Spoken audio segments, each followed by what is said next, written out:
Un enfant sans chargeur. Papa adorait nous parler avec grand enthousiasme des moindres détails de sa journée. Il passait une éternité à nous raconter des histoires dont je ne saisis pas le sens, tandis que je luttais pour que mes mimiques ne trahissent pas le terrible ennui qui s'emparait de moi en l'écoutant. Maman avait toujours rêvé d'une maison avec un jardin. Depuis que nous avons déménagé dans cette nouvelle villa, elle est devenue obsédée par son vaste jardin. Il suffirait pour elle de sortir prendre soin des plantes et de bavarder dans la véranda pour que tous ces problèmes disparaissent.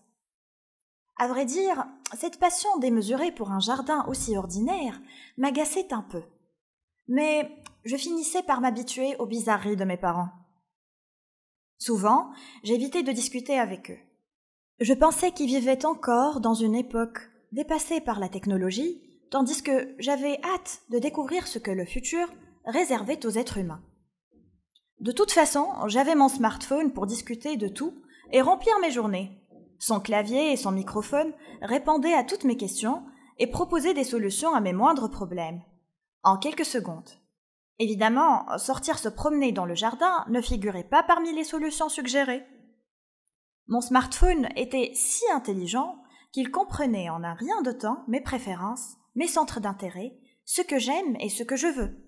Il se programmait automatiquement pour me proposer ce qui correspondait à mes goûts, sans même que j'aie besoin de le demander, comme s'il lisait dans mes pensées. Tout cela se passait à une vitesse incroyable. Papa pensait que j'étais un enfant timide qui se réfugiait dans son téléphone pour éviter les autres. Ce qu'il ne savait pas, c'est que c'était la lassitude qui m'empêchait de communiquer avec les autres, et non pas la timidité. Ainsi, plus mon aversion pour les gens autour de moi grandissait, plus le monde de l'image et de la technologie m'attirait vers mon téléphone. Nous étions devenus tellement inséparables que je peinais à le quitter, même pour un moment.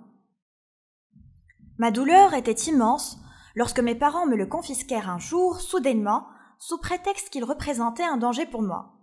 Je ne comprenais pas comment le monde virtuel que je contrôlais par une simple touche pouvait être plus dangereux que la réalité qui contrôlait mon présent et mon avenir. Ce fut une dure et longue journée. Le temps était lourd. Les aiguilles de la montre, qui bougeaient si lentement, me frustraient. Rien ne rivalisait avec la rapidité d'un smartphone pour émerveiller un enfant avide de découvertes comme moi. J'avais donc tout tenté afin de récupérer mon téléphone. J'étais même allée à faire des promesses que je ne pouvais pas tenir, comme celle de n'utiliser le téléphone que pendant 1 heure par jour. Lorsque je réussis finalement à le récupérer, je profitais de l'absence de mes parents pour l'utiliser pendant des heures et des heures en cachette. Mes yeux rougissaient et picotaient, mais les vidéos amusantes m'absorbaient et je ne pouvais m'empêcher de continuer à les regarder sans interruption et sans but. Lorsque le téléphone s'éteignait soudainement, je m'empressais de le brancher au chargeur et en un instant, il reprenait vie. Je ne sais pas comment cette drôle d'idée, tel un vœu, m'était venue à l'esprit un jour. Je souhaitais que tous les humains se transforment en des machines intelligentes ressemblant aux smartphones, qu'ils puissent être rechargés rapidement pour retrouver leur efficacité et leur concentration. À ce moment-là, le téléphone émit un son électronique qui me surprit au début. Une voix robotique me dit alors « Et moi, avec ta permission, petit, je vais permettre à mon cerveau informatisé d'exprimer un désir qu'il avait longtemps gardé en mémoire interne et qu'il avait empêché d'apparaître parmi ses données numériques ou sur son écran à haute définition. C'est le désir que tous les téléphones intelligents du monde se transforment en enfants jubilants dans les jardins et profitant de leur liberté. » Mon souhait était justifié, tu ne penses pas ? Le téléphone intelligent est capable de captiver mon attention avec toutes les applications et les jeux qu'il m'offre. Il est disponible quand je le souhaite, sans aucun effort, gratuitement. Avec tous ces services, il ne perd jamais de son énergie. Il suffit de le recharger pour qu'il reprenne son fonctionnement avec une efficacité optimale. En revanche, nous, les humains, perdons rapidement notre vitalité et tombons vite dans la paresse. Ainsi, je pense que mon souhait de voir les humains se transformer en machines qui tirent leur énergie d'un chargeur est plus logique que ton souhait de voir les téléphones se transformer en enfants qui s'amusent, affirmai-je avec assurance. Le téléphone répondit avec sa voix artificielle. Tu dis cela parce que tu ignores ce que je suis réellement.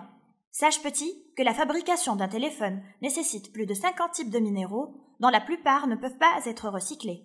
Par conséquent, il existe d'énormes quantités de déchets électroniques estimés à des millions de tonnes qui représentent des dangers sérieux pour la santé et l'environnement. Malgré mon apparence sympathique et inoffensive, je contiens dans mes principaux composants des matériaux toxiques comme le plomb et le cadmium.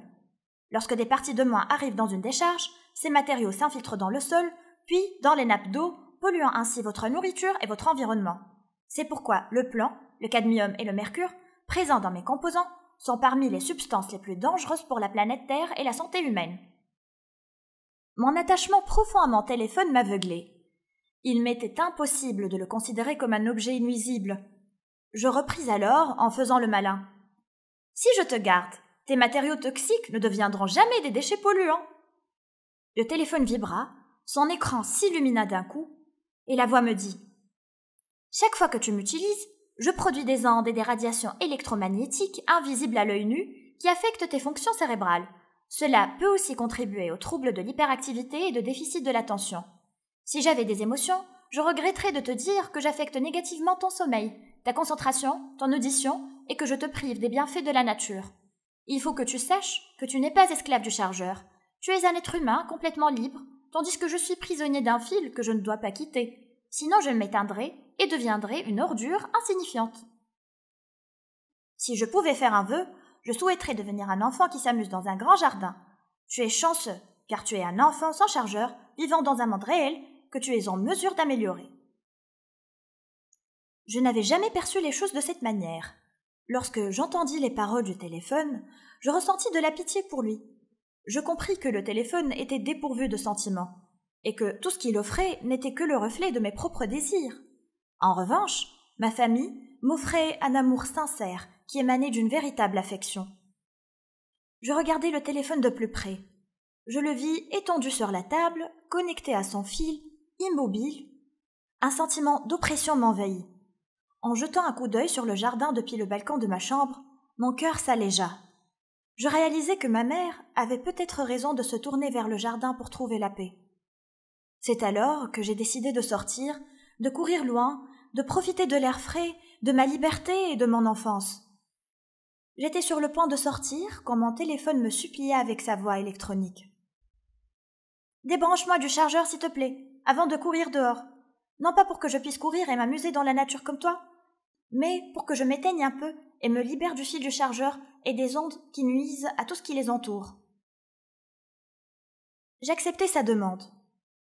Puis, je sortis en courant pour accueillir la lumière du soleil, tandis que le téléphone, lui, restait dans l'obscurité, immobile. En passant par le jardin, j'ai vu ma mère arroser les violettes qu'elle aimait tant. Dès qu'elle m'a aperçue, elle m'a pris tendrement dans ses bras et m'a regardé dans les yeux en disant « C'est merveilleux de voir que tu as enfin retrouvé ta forme et que les cernes et la rougeur de tes yeux ont disparu. C'est pourquoi je vais garder ton téléphone dans ma poche et ne te le rendrai qu'à la fin des vacances d'été. » J'ai regardé sa petite poche. Le téléphone s'y trouvait bel et bien. J'ai compris alors que la fatigue m'avait fait imaginer des choses étranges. Dans ma tête, mon téléphone intelligent me parlait et m'enviait d'être un enfant sans chargeur.